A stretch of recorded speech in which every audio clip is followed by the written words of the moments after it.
you know, we talk about backing up our phones and computers all the time. Right. But what about backing up like all of humanity? Like what if we could hit Control+S on everything, Right. all of civilization? It sounds crazy. Like science fiction. Totally.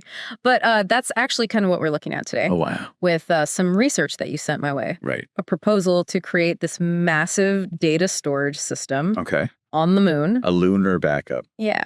I like it. It's a concept that's, well, it's gaining traction, especially as we become more aware of these global catastrophic risks. You know, I never really thought of it that way, but you could almost think of it like the black box on an airplane. Oh, that's a good analogy. Yeah. So, like, if the worst happens, future generations, or maybe even, like, aliens, Right. they'd be able to, like, see what happened to us. They'd have a record. Yeah, like a record of who we were and what we did. Exactly. Yeah. And not even just a historical record. You know, think about all the knowledge that humanity has accumulated. Yeah. Like scientific discoveries. Right. Books, movies, music. All the good stuff. Yeah. And this project aims to preserve all of that. Be like a reset button for civilization. So, like a giant library on the moon. Exactly. Instead of books, it's like digital archives of everything we've ever done. That's the idea, but the scale is just huge, enormous. Mind-boggling. We're talking about more data than currently exists on Earth. Yeah. It's just this monumental undertaking. Which brings us to the big question. Okay. How do you even start? Yeah, how is this even possible? We're talking about the moon here. Well, the researchers behind this proposal, they've given it a lot of thought. They've come up with some interesting ideas. Oh, okay. So, for example, they suggest laser communication to transmit all the data. Lasers. Much faster than traditional radio waves. Oh, interesting. Way faster. Okay. And NASA has actually, NASA's already tested laser communication with their lunar laser communication demonstration. Okay. And they were able to achieve speeds fast enough to transmit the entire Library of Congress to the moon in less than a week. Really? Yeah. Wow. Okay, so we can get the data there, but what about keeping it safe? I mean, the moon is a pretty rough environment. Oh, it is. It's a valid concern. There's a lot of radiation. Right. And the temperatures, really extreme. Yeah, like hot and cold. Yeah, like super hot. Right. Super cold.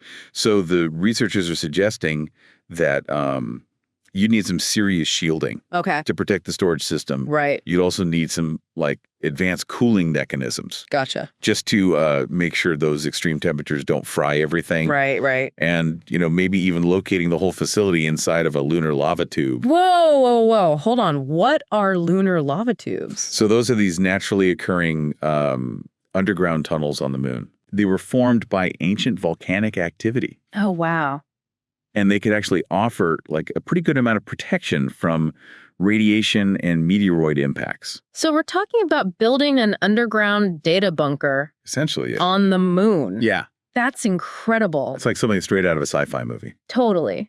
But it's becoming more and more plausible. It is. Yeah. Especially with things like the Artemis program. Right, because we're already planning to build permanent bases on the moon. Exactly. So all that infrastructure that could actually be used for this project, right? It could. It could lay the groundwork, so to speak. Okay, I see. So those moon bases, they're not just for science. Right. They could be the first step in backing up all of human knowledge. Yeah. I'm starting to see the bigger picture here. Yeah. This isn't just about science. It's about, it's about preserving our history. Yeah, our knowledge. Our culture. Maybe even humanity itself. It's a really ambitious idea. It is. It really makes you think. So if you could choose what information gets sent to the moon, for future generations, Okay. what would you pick? Ooh, that's a big question. I know, right? We've covered a lot already, from global risks to laser beams and lunar lava tubes, but I feel like we're just scratching the surface. I agree. We've got a lot more to unpack. All right, so we've established that backing up humanity on the moon is a pretty wild idea. It is. But maybe, not as impossible as it sounds. Yeah. I mean, we can get all that data up there with lasers and lunar lava tubes. They make a pretty awesome, natural bunker. It's crazy. But I want to get into, the actual details now. Okay. How do we actually do this thing? That's where things get really, really interesting. Yeah. I mean, we're talking about a construction on a whole other celestial body. Right. With challenges unlike anything we have to deal with here on Earth. Right. No atmosphere. No atmosphere. The gravity's different, Yeah. extreme temperatures, radiation. Yeah, and like no Home Depot. Exactly. Still No, not feel. you can't just like run out and grab some lumber. Right. So where do we start? Yeah, where do we even begin? Well, first off, we got to forget about sending human construction crews. Okay. Way too risky Right. and expensive. Makes sense. So the future of lunar construction, Yeah. robots. Robots. Yeah. Okay. Now we're talking. Now you're getting it. So like we've all seen those sci-fi movies, right? Of course. With like robots building these crazy structures in space. Oh, yeah, totally. Is that kind of what we're picturing here? It's not that far off, actually. Whoa, really? Yeah. Okay, so tell me, like, what are these robots capable of? Well, there are companies like Motive Space Systems, Okay. and they are already developing these specialized robots that can operate in that harsh lunar environment. What can they do? Like, specifically, give me the details. Okay. So imagine robots that can excavate lunar regolith, Okay. right? That lunar dust. Got it. They can transport materials, assemble structures, Wow. even 3D print components, using lunar dust as the raw material. Whoa. So they're like all-in-one construction crews Exactly. adapted to the moon. Yeah, perfectly adapted to all the, weird challenges of the moon. Like no oxygen tanks. Yep. No bathroom breaks. Unregs. None whatsoever. No complaints about the lack of pizza delivery. Exactly. I'm liking these robot workers more and more. They're pretty great. Okay, but seriously though, how much can they really do on their own? Well, that's the thing with AI and autonomous systems advancing so rapidly. Right. These robots, they're becoming like super independent. Okay. They can get instructions from Earth. Right. They can adapt to like changing conditions on the moon. Wow. And they can even learn from their experiences. So like they could potentially build this whole data facility Could be possible. with like minimal human involvement. It's not outside the realm of possibility. That's insane. It really is. That's mind-blowing. Of course, humans would still be super important. Right. In the early stages especially. Yeah. Like designing the systems, Right. programming the robots. Right. And making sure everything's working. Exactly. Overseeing everything. But the actual like heavy lifting Yeah. could be done by our robot workforce. That is incredible. That's pretty cool. Okay. So the robots take care of the building part. Right. But what about actually storing the data? Oh, yeah. Like, how much are we talking about here? It's an insane amount of information. Yeah. Where does it all go? Well, think about it this way. We're not just like uploading everything onto one giant hard drive. Okay. The researchers looking at a more multi-layered approach. Okay. Unpack that for me. What's a multi-layered approach? So first, they suggest prioritizing the data. Okay. You start with the most essential information, the stuff that's absolutely critical for, civilization recovery. Okay. So, like, scientific knowledge, Exactly. blueprints for technology, Yeah. cultural artifacts, All the good stuff. the greatest hits of human knowledge. I like that. Exactly. But what about all the other stuff? Like the things that don't make that initial cut? That's where the layering comes in. Okay. So as technology gets better, we can keep adding more data to the archive, Oh, I see. creating this like constantly evolving record of human knowledge. A lunar library that keeps expanding. Exactly. I like it. It's a pretty neat concept. It is, but I mean, even with this multi-layered approach, Right. we're still talking about like a massive amount of data. It's huge. So what kind of storage technology can even handle all of that? This is where things get super cutting edge. Okay. We're talking about storage systems that are not only huge Right. in capacity, Yeah. but they also have to be like super durable. Right. They need to be able to survive radiation, Right. extreme temperatures, and potentially even meteoroid impacts. Yeah, because like a corrupted file on the moon, Right. not something you can fix with a quick reboot. Exactly. So what are we talking about here? Like some kind of futuristic space hard drive. It's actually, it's not that crazy. Not? There are companies out there like Cloud Constellation. They're already developing space-based data infrastructure Okay. using all sorts of advanced technologies that, we could potentially adapt for this project. So we're taking like the idea of cloud storage Yeah. and launching it into space. Exactly. That is amazing. But even with like multiple layers and super advanced technology, Yeah. isn't there still a risk of like losing all that precious data? Oh, absolutely. Yeah. Which is why the concept of redundancy is so important. Okay. So the researchers propose creating like multiple copies of the entire archive Oh, okay. stored in different locations within those lunar lava tubes. Ah, okay. So it's like a backup for our backup. Precisely. That's really clever. It's all about safety. Yeah, because the stakes are pretty high here. Extremely high. I mean, we're talking about preserving like the essence of our civilization. Exactly. But even if we manage to build this like incredible lunar archive, Yeah. how do we make sure that, future generations Right. or whoever finds it? Or whatever finds it. Yeah, exactly. Yeah. How do we make sure that they can actually access it Right. and understand the information? That's a great question. Yeah. And it brings up a whole new set of Yeah. challenges. Yeah, for sure. Like data formats, language barriers, Right. cultural context, you know. Yeah. Technologies change over time. Exactly. So yeah, A lot to think a about. lot to think about. But We'll get to that yeah, we'll get to that. in the last part. Yeah, in the final part of our deep dive. Looking forward to it. We've covered so much ground already. I know, it's crazy. Robot construction crews, Right. multi-layer data storage, Yeah. redundancy protocols. I feel like we're just scratching the surface of what this project could mean for humanity. Oh, absolutely. It's a lot to unpack. It is. And the implications go way beyond just the technical stuff. Oh, yeah, for sure. We're talking about like, what does it even mean to be human? Right. The legacy we leave behind. Yeah. Our place in the universe. It's big.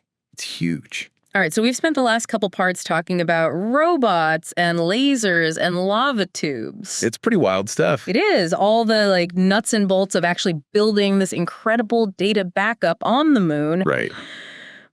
But now I kind of want to like shift gears a little bit Okay. and talk about like the big why here. Big why. Yeah. Why are we even considering doing this? Yeah. What does it say about us? About humanity. Yeah, about us as humans. Good question. It's a really big question. It is. Alone. And I think it speaks to, something very deep within us. Okay. This desire to preserve our stories, Right. our knowledge. Yeah. Our achievements. To protect. To share it. Yeah. It's a testament to the human spirit, Yeah. This drive to, I don't know, Leave a mark. leave a mark on the universe. Great. To ensure that something of us endures. It's like, I don't know, it's almost like we're trying to cheat death, but not just for individuals, but for our whole civilization. It is kind of like that. It's humbling. It is humbling. It's inspiring. Very inspiring. It's a lot of things. It is a lot of things. Okay, so let's imagine just for a second that this actually happens. Okay. That we build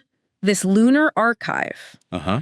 And thousands of years from now, somebody or something stumbles upon it. Right. What do you think they would think of us?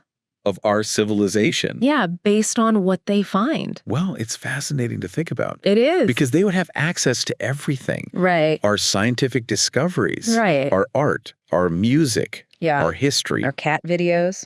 Even our cat videos, yes. Exactly. It'd be like a window into our world, Yeah. our values, our dreams. Follies. Our follies, for sure. Yeah, I mean, it's really like, A giant time capsule. yeah, it is like a message in a bottle. Tossed out into the cosmos. Exactly.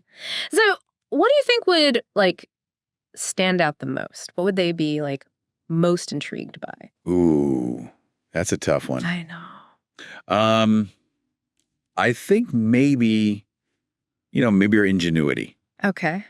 our capacity for innovation. Yeah. We went from harnessing fire to landing on the moon Right. in a very short amount of time, relatively speaking. That's true. So that's pretty impressive. Yeah. Or maybe they would be super into our art. Our Yeah, our music, our storytelling, the ways in which we try to make sense of the world and our place in it. I think they would appreciate that. Yeah. I think they would. Oh. I also think they'd probably be kind of baffled Okay. by some of our contradiction. Yeah. Our capacity for incredible kindness Yeah. and also horrific violence. It's true. This constant struggle between progress and self-destruction. Yeah, we're complicated. We are a very complicated species. A mixed bag. A mixed bag, definitely. But ultimately, I think this project is about showing them all of it. The whole spectrum. Yeah, the good, the bad, all the messy in-between stuff. Right. It's about, recognizing that we are complex. We're capable of great things and terrible things. And that our story is still being written. Yeah. And that's a good point. It makes you think about your own contribution to this story. It does. If you could choose one thing One thing. to add to this lunar archive, Ooh, what would it be? that is such a hard question. I know, right?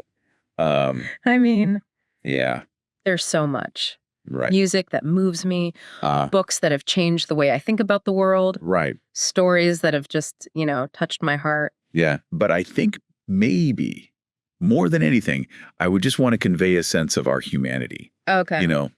our flaws, our resilience, Yeah. our capacity for love and hope, even in the face of like incredible adversity. That's beautifully said. Thank you. And I think that is really the essence of this whole project, I think so too. It's about preserving not just our knowledge, but like our spirit, Yeah. our essence. Our humanity. It's about making sure that the human story continues in some form, right. even if we're not around to tell it ourselves. Exactly. And maybe that is like the most enduring legacy that we can leave behind. I think you're right. Not just a record of what we did, but who we were, what we felt, what we dreamed of. Exactly. Man, it's been an amazing journey It has. exploring this whole concept with you. It's been a lot of fun. We've gone from laser beams and robot construction crews to like the deepest philosophical questions about what it means to be human. It's been a wild ride. It really has. And I think it shows, it highlights that even in a world with so many challenges, humanity is still capable of like looking beyond ourselves, Right. of striving for something greater, Yeah. of making sure that our story continues, Right. even if we have to reach for the stars to do it. Well said. Well, that is about all the time we have for today's deep dive. A huge thank you to you for joining us and exploring this wild concept of a lunar archive. We hope it sparked your curiosity, maybe challenged some of your assumptions, and hopefully left you feeling just a little bit more hopeful about the future.